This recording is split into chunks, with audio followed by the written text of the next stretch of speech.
一定要培养自己不接别人话的能力，就是让别人说的话啪的一下掉到地上。尤其在人际社交这方面不是特别有天赋的话，你更要培养不接话的能力。在这个人人都渴望被理解的时代，真正聪明的人反而选择不接话。别小看这3个字，不接话其实是一个人成熟、清醒、强大的标志。它不是冷漠，而是一种深藏不露的情绪策略。它不是高傲，而是一种对能量的精准守护。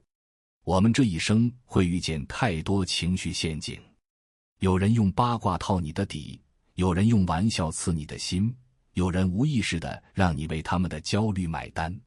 如果你总是习惯性地接触对方的话，那你的人生很容易就被别人带节奏。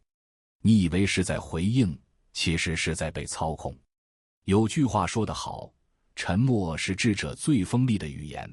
真正的高手从来不靠滔滔不绝去证明自己，而是懂得在关键时刻让话题啪的一下落地。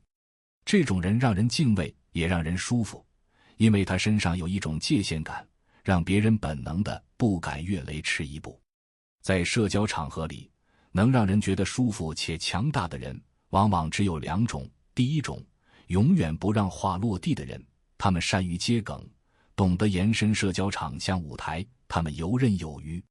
第二种，不随便接话的人，他们懂得适时闭嘴，让气氛自然流转，不卷入无谓的交流。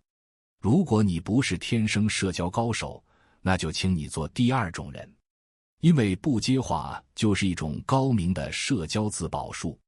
尤其对那些容易情绪耗尽的人来说，不接话等于在生活里装了一个能量过滤器，它能帮你屏蔽掉那些情绪上的垃圾输入，让你不再陷入别人制造的混乱里，也不再因为怕冷场而违心迎合。你不用再去想刚才那句话是不是说错了，他是不是对我有意见，这些自我消耗从此都可以省下。第一步，从小事开始练沉默期。你可以先从生活中的微小场景练起，比如打车、洗头、理发。下次当师傅热情地和你谈谈，你就平静地说，师傅，我今天有点累，想休息一下，不太想说话。这一句话是你的第一个社交护盾，没有攻击，没有冒犯，只是清楚表达自己的状态。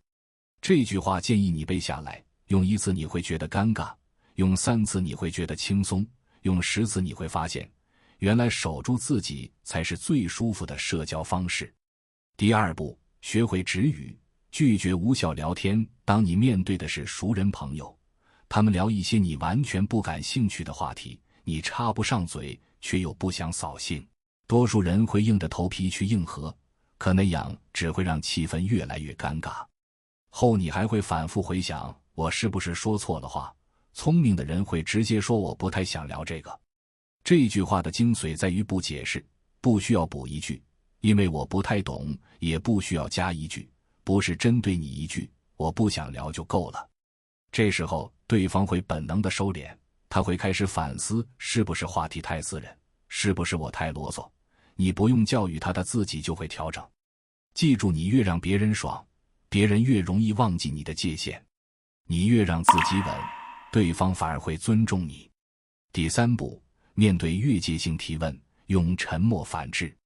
有一类人最喜欢打探隐私，他们的好奇心裹着八卦的糖衣。你工资多少？你对象对你好不好？你家里给你首付了吗？你最近是不是分手了？听着轻描淡写，却处处带刺。这时你不用生气，更不用解释，你只要说一句，我现在不太想聊这个。如果对方还追问，那你就直接启动第3步，假装忙碌，拿起手机假装回信息，让空气沉默。当对方发现自己唱独角戏时，他自然就会闭嘴。你不回应就是最清晰的回应。有时候解释是最浪费能量的事，你越解释，对方越觉得有戏，你越解释，越显得自己心虚。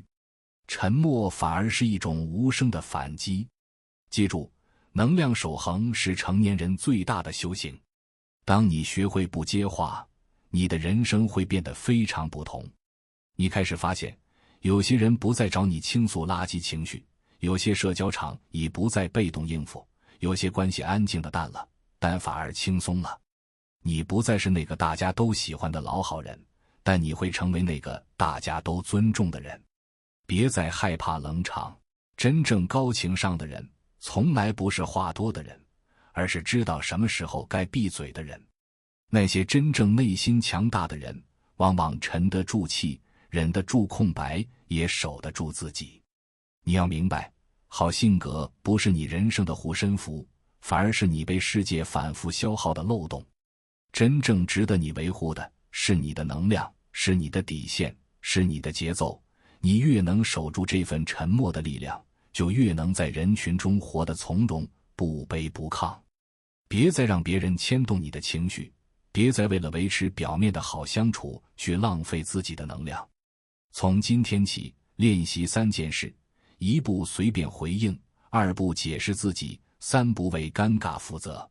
你会发现，不接话不代表你冷漠，而是代表你终于学会了做自己的主人。沉默不是退让，不接话不是怯懦，那是一种安静的锋芒，一种无声的力量。当你不再需要靠言语证明自己，世界反而开始尊重你。欢迎在评论区说说你的感受，记得点赞订阅，了解更多谋略智慧。